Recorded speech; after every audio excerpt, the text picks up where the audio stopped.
Needed. Yes. 2 wide frames ఏవైతే ఉన్నాయో, initial first స్టార్టింగ్‌లో ఏదైతే ఆ శవాన్ని మోసుకుంటూ వచ్చే hmm. Stand still wide frame గాని, అండ్ ఆ బ్రిడ్జ్ మీద వచ్చే ఆ frame that too, Ravikrishna and Manika ఇలా రివర్స్‌లో నిల్చొని ఉండే హ్మ్. ఫ్రేమ్ దగ్గర పెట్టారు కదా! థట్ వాస్ అంటే it actually depicts the story and the depth of the film.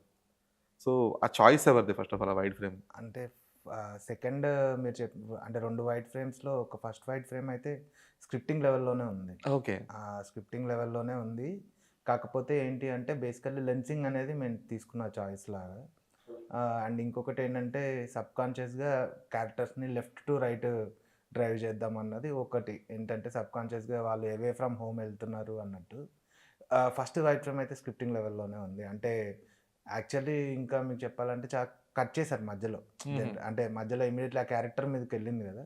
Actual first level స్క్రిప్టింగ్‌లో అయితే అసలు ఏమీ లేదనమాట. Okay. Complete only wide only frame. Wide frame. Okay. మొత్తం డ్రామా అయ్యే వరకు అంటే ఆ పిల్లోడు మాట్లాడేది అంతా గూడా ఫర్ సమ్ రీజన్ ఏంటంటే మేము సేఫ్టీకి కొన్ని కట్స్ తీసుకొని తర్వాత చూస్తే ఆ అబ్బాయిది మీకు లాస్ట్‌లో ఎలా కనెక్ట్ అవుద్దో తెలుసు గాబట్టి అక్కడ మళ్ళీ కలెక్టివ్‌గా చాయిస్ తీసుకొని లేదు దట్ లేదు వాస్ నీడెడ్ గాబట్టి. దట్ వాస్ హ్మ్. నీడెడ్ గాబట్టి ఫస్ట్‌లోనే కట్ చేసి అక్కడికెళ్ళిపోయామనమాట. సెకండ్‌ది వైట్ ఫ్రేమ్ అనంటే ఇంక అక్కడికెళ్ళిన తర్వాత లెన్స్ చాయిస్ చూసినప్పుడు స్టాటిక్‌గా వదిలేస్తేనే చాలా పవర్‌ఫుల్‌గా ఉంటది అని అనిపించిందనమాట. అండ్ ఇంకొకటి గూడా మీరు అబ్జర్వ్ చేస్తే బేసిక్‌గా ఆ అమ్మాయి, అబ్బాయిది మీరు చూస్తే చాలా లాంగ్ షాట్ ఒకటుంటది వాళ్ళు మాట్లాడుకుంటూ వచ్చిన తర్వాత. సో, దాని తర్వాత ఇట్లా వీళ్ళు ఎప్పుడైతే అది రివీల్ అయిందో ఇక్కడ పక్కన ఇంకొక యాక్టివిటీ ఉందని, అక్కడ వదిలేద్దామని డెసిషన్ అంటే అప్పటికప్పుడు తీసుకున్నాను. ఓకే. ఓకే.